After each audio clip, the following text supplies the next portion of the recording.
The meaning behind the title Vera is actually my grandma's name.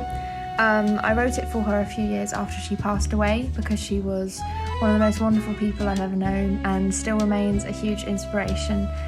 So one day I just decided I'd really like to write a tune kind of dedicated to her. So I just sat down at a piano and Vera was what came out.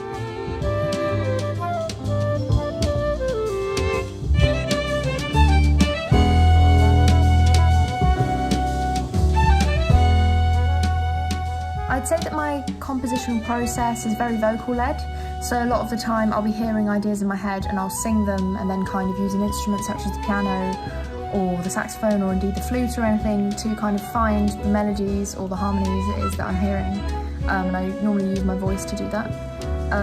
Yeah, it's generally comes to me kind of in a pretty organic way, and I try to use my voice as the first port of call instrument-wise, because I find that way I don't find the kind of specifics or the idioms of specific instruments affect the things that I write, and the music kind of speaks for itself in the purest way possible.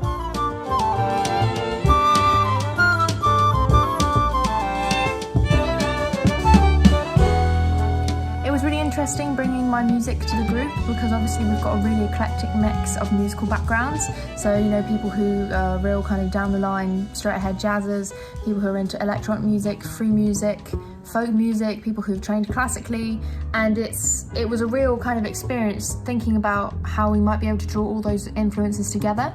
So I tried to kind of take a really open-minded approach, so not take too much written down music, just take a lead sheet basically, the melody and the harmony and the bare bones of the composition, and see what came out when we played it.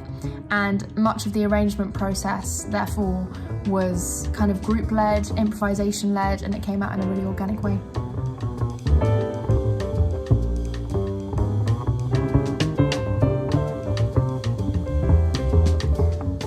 I've always wanted to play the saxophone since even long before I ever was able to pick one up.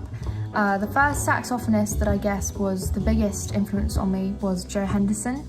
I heard his album Double Rainbow, so that's his Brazilian music album, when I was maybe 15. I don't think I'd played the saxophone by that point, but I remember it really kind of touching me, the music being so beautiful, and I'm also a massive fan of Brazilian music as well, so it resonated with me in that way in particular. So yeah, I'd have to say Joe Henderson was the biggest first inspiration I had.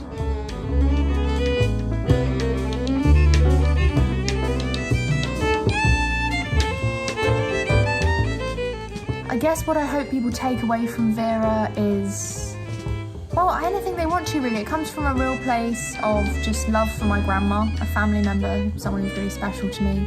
And I think in that way the music kind of has a purity to it. But at the same time, you know, it's got this whole folky thing going on, an Afro-Cuban thing. It's got a groove for sure. So generally I just hope people enjoy it and take away whatever meaning they'd like to from it. For me it has quite a specific meaning in holding the memory of my grandma, but yeah, just generally a positive thing, I suppose. I just hope people find it a positive thing.